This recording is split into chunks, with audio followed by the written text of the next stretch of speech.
Hi guys, ayan, magandang hapon po. Kita nyo guys, nakabukas po tayo ngayon yung ating mga plants. Maganda po yung araw namin ngayon guys. So ayan. So dahil nabuksan po natin sila ngayon, binuksan natin sila.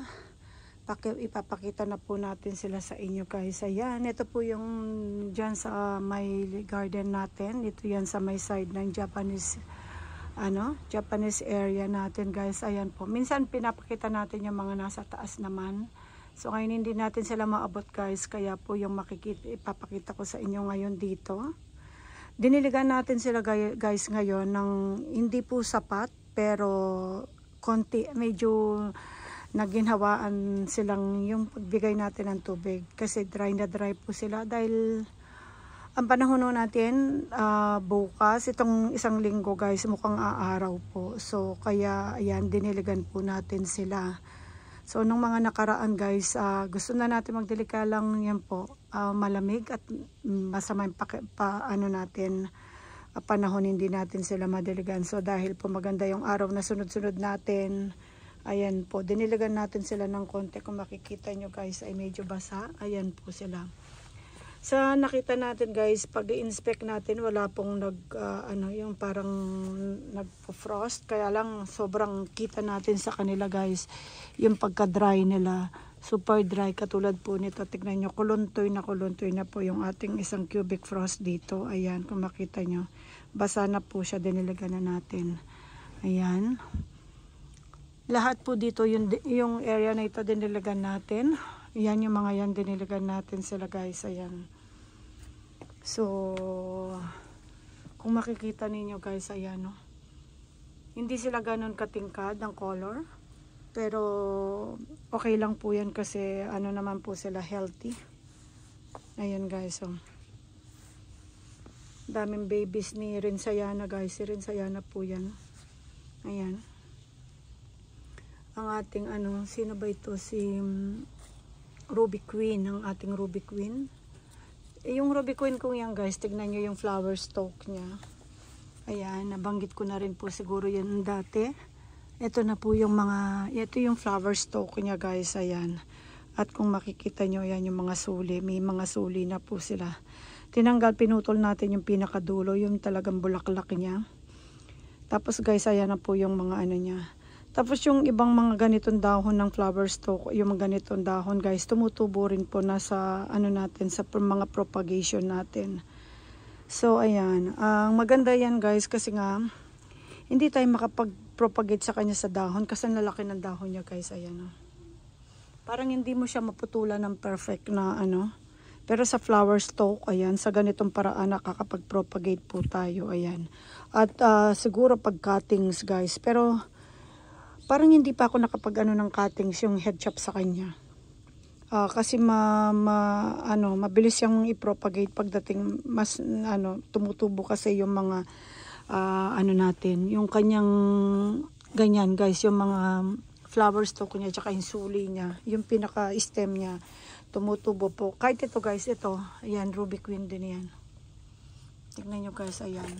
Ito flower stalk ito guys, flower stalk, pero tignan niyo ganyan na po siya kalaki. Ayan, tinransfer ko ito, galing ito sa maliit na pots guys. Ayan, linagay ko na siya rito kasi ang dami niyang babies. Ayan, ang dami na niyang babies, nakalagay lang yan sa small pots. Di po ba sineseparate natin sila kapag sila ay nag-grow na sa bed. Ayan, at parang nakatabingi siya. Iayos ko nga. Ayan guys, kasi may kasi yun, may malaking butas. So siguro kailangan palitan, lagyan ko ng itong to kasi nga nagtatabingian sila. So ayan na po siya guys, ayan. Hindi ko tinanggal yung mga babies, titignan ko kung paano siya mag-lash. Ayan. Yan pong ating Ruby Queen. So ayan po yung mga plants natin dito, healthy. Yan, super dry lang kasi nga po, ayan, hindi na, may naka-plastic ko kasi ito mga ito guys, naka-plastic dahil sobrang lamig dito, wala pong masyadong araw. Pero ngayon, ang ganda ng araw talaga guys. Anong oras na? 3:00, 3 pas na, meron pa rin tayong araw. So, ibig sabihin, na po tayo, papunta pa, spring na tayo. Kasi pagdating ng patapos ng February, March, April, spring na tayo guys. Ayan na po, na po yung ating mga sakura. Ayan. Ang ganda ni ano, hindi ko alam guys kung Variegata ito. Si Cubic Frost. Ay, hindi Cubic Frost. Ang utak ko nasa Cubic Frost guys. Ayan.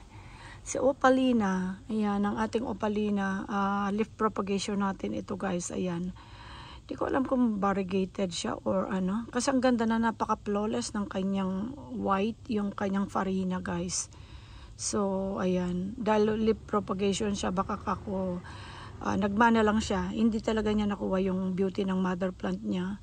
Pero ang pagka-white niya, magkaiba guys. Ayan.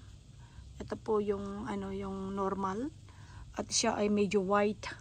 White ang ano niya guys. Ayan. Punla kasi ito sa dahon guys. Alam ko kasi nagtanggal ako ng mga dahon ng ano ko. Pero hindi ko na sure kung saan ko na ilagay. So ayan.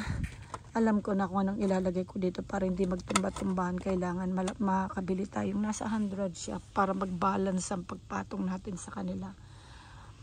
Ayan guys, ayan po. So ito yung area natin dito na pag ganitong panahon hindi po masyadong maaraw.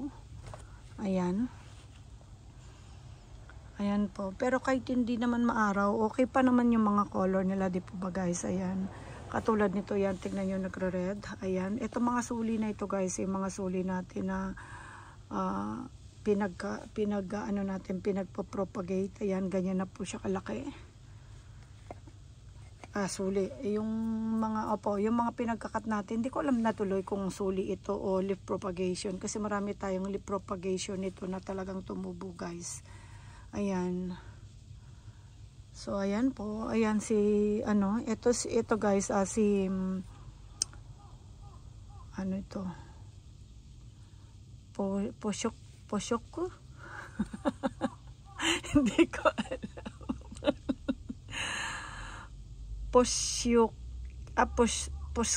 Alam ko na, puske. Yan si puske guys, si puske.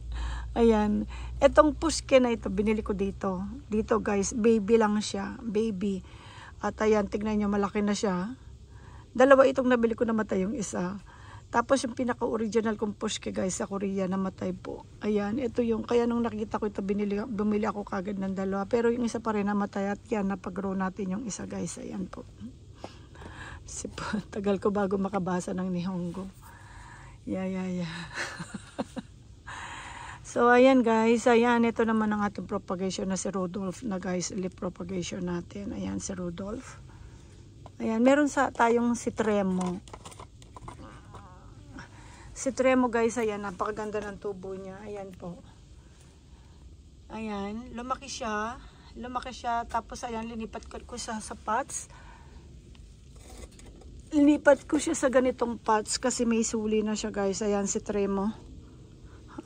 Tremo ka ba? Oo nga, si Tremo guys. Ayan, ang ganda-ganda niya ng color niya. Ayan po yung color niya at may babies na siya doon.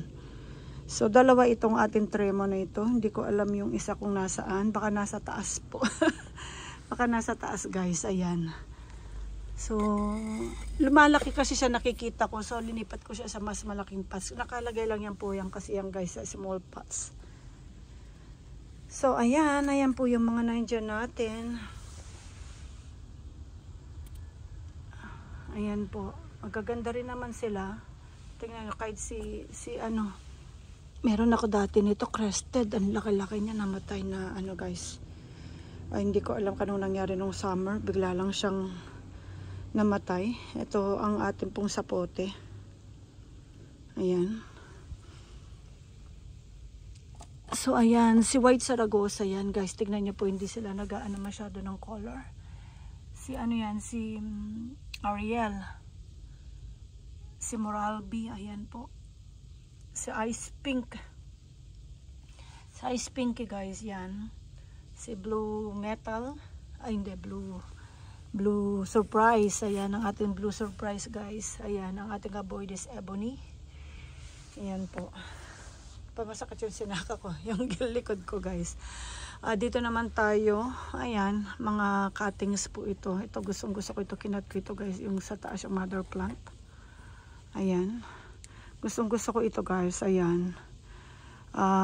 Yung green bananas maganda rin, pero ito nagagandang-ganda ko kasi para siyang nagre-red pink ang color niya guys. Ayan. At madali rin siyang magsuli. Ayan, pag kinat mo. So ayan po.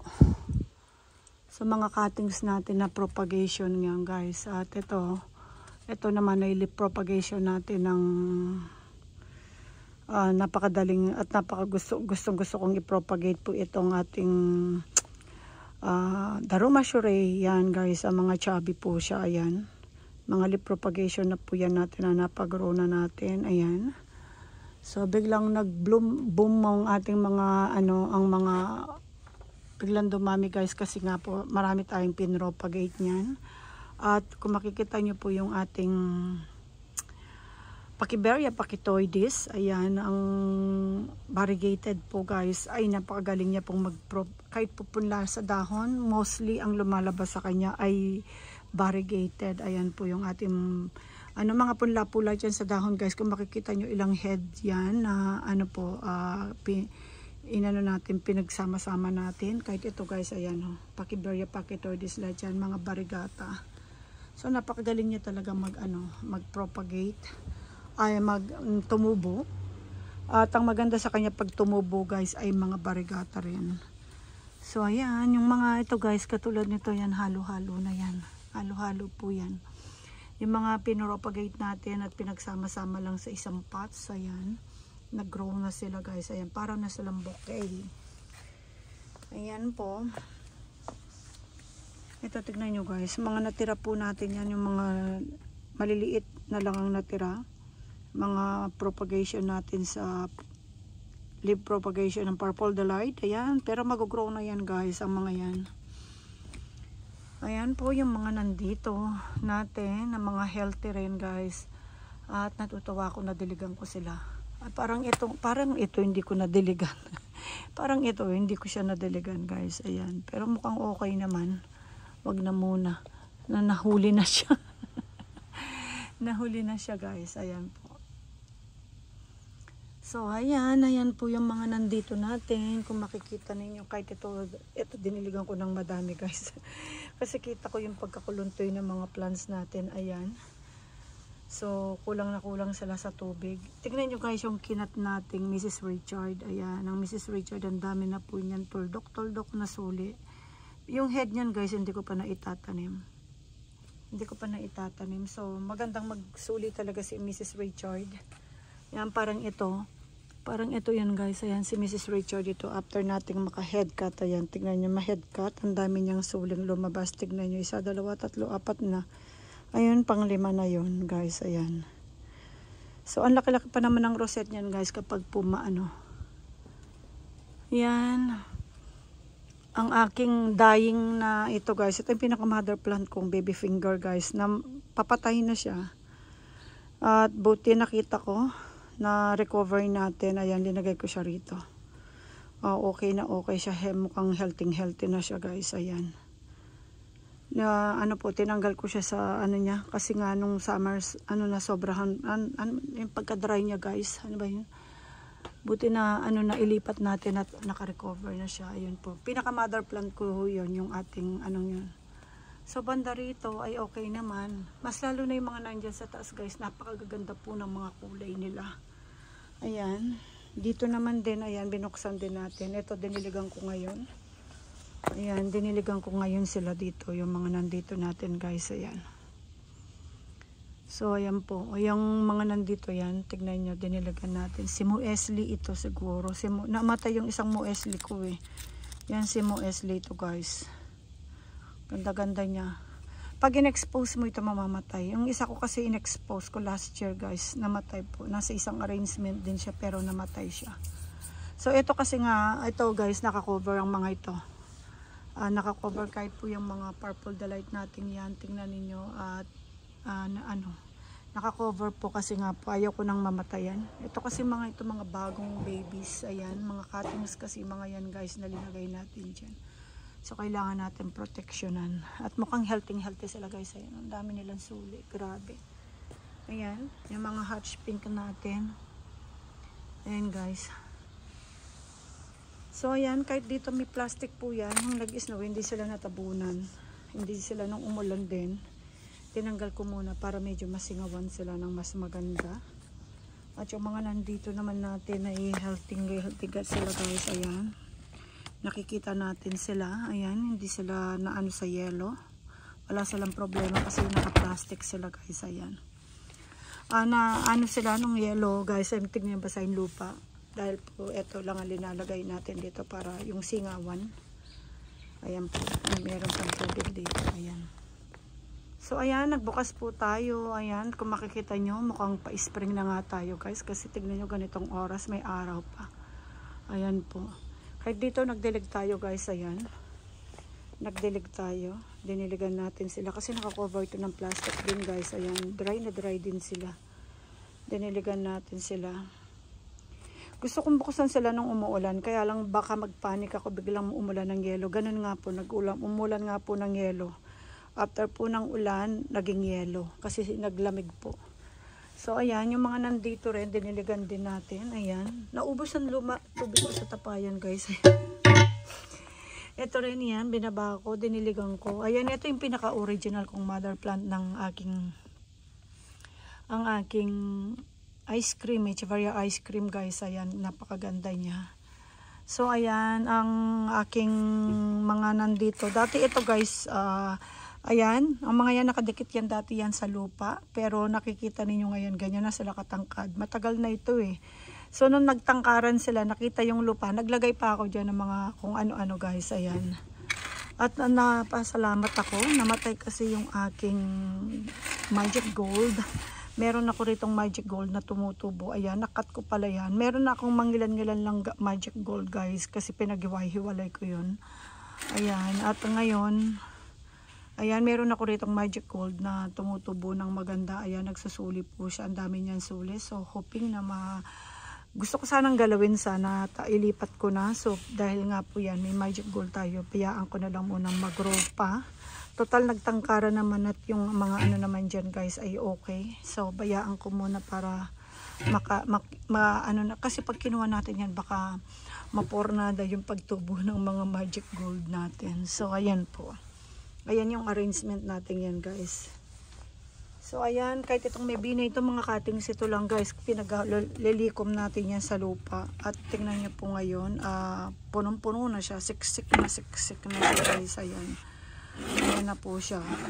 Siksik na siksik. Ito po ay lagayan ay ating bonsai pots ang pinaglagyan natin. Pero tingnan nyo guys, ayan. Siksik na siksik. Parang gusto ko siyang ilipat sa may mas araw. Kasi nakalagay ito guys dito. Wala pong araw pa dyan. Pag winter, walang araw banda rito guys. Ayan. Yung ko doon, yung Purple Delight Fountain ko, yun binuksan ko. Kahit ito binuksan ko. Diniligan ko rin itong mga ito guys. Ayan. Diniligan natin. Binuksan muna natin ng konti yung ating area. So, ayan po. Ayan guys, ayan po yung mga natin. May update ko muna sa inyo. Ay, tignan nga natin guys yung mga yung mga hanging plants pa natin papala rito na para makita ninyo. Ayan, binuksan ko rin itong mga ito. Ayan. So, ayan po. Ganyan. Kagaganda yung mga Tignan nyo ito guys. Ayan. Ito naulanan talaga sila. Ayan, naanuhan po ito ng mga yelo. Ayan, pero pinagpag naman natin sila. Ayan, kasi may konting po sila. Ayan, nabasa sila ng gusto. Para na siyang isang bucket, no? Ang ganda niya. Ayan guys, ang ganda niya. Para na siyang isang bucket na So, ayan. Napakaganda ng ating mga California sunset. Guys, ang gaganda So, kahit na itong set nating ito, ayan, mga color nila guys, ang kaganda. Ayan yung ating mga, marinade. Ganda yun na nagpipink po sila sa dulo. Yan, dito po sila yan. Itong mga ito, kinuha ko po dun sa isang area. Gusto ko na siyang expose kasi may araw na rito. Ayan, may araw na po. At saka, hindi na parang hindi pa tayo siguro mag-yellow. So ayan, basta't wag lang kasi mag-yellow guys. Yellow lang po ang kalaban ng ating mga plants. Parang yung lamig, medyo kaya naman nila. Wag lang yung yellow. Kasi hindi naman po tayo talaga sumusobra ng lamig. Ayan o guys. Oh. Ayan. Mga pakibarya pakitoides to guys. Ayan. Makikita nyo. Mga barigata rin yan. Mga leaf propagation natin. At itong mga dito, leaf propagation ng ating... Ayan, tignan nyo guys. Ay, ito, hindi pala leaf propagation. Malalaki na sila. Cutting sa mga yan guys. Ito ang leaf propagation po ng ating... Ano yan guys? Ang tawag doon. Pretty and pink. Ayan. So, ayan lang po guys. Update ko muna sa inyo. Ayan po. At tayo po ay nagdilig lang ng konti. At in-update ko lang po sa inyo yung ating mga plants. Sa ngayon po wala po tayong nakitang namatay kahit isa. Sa lamig. Sa ano po. Kasi na-protektahan po natin sila ng tama. Double. Ang protection po nilang ginawa natin, ayan, may ganitong cloth at saka po plastic. So kahit umulan, mag-snow, hindi po sila na ano, kaya po sila nag-dry ng husto. Pero healthy naman po sila. Kaya lang may mga mangilan-ngilan po tayong may mga kulubot na yung dahon. So ayan guys, thank you so much po sa pag-antabay, pag-ano po sa ating channel. At sa mga bago pong subscribers, hello po. At marami pong salamat sa tiwala at pagpapanood nyo po sa ating channel. So ayan guys, para po ma-notify kayo sa ating mga susunod na video, paki-hit lang po yung ating bell button. So para maano po kayo sa susunod po nating mga videos. Thank you so much guys, and have a good day po. Bye guys. Ayun yung ano ko, anino ko. Ayan.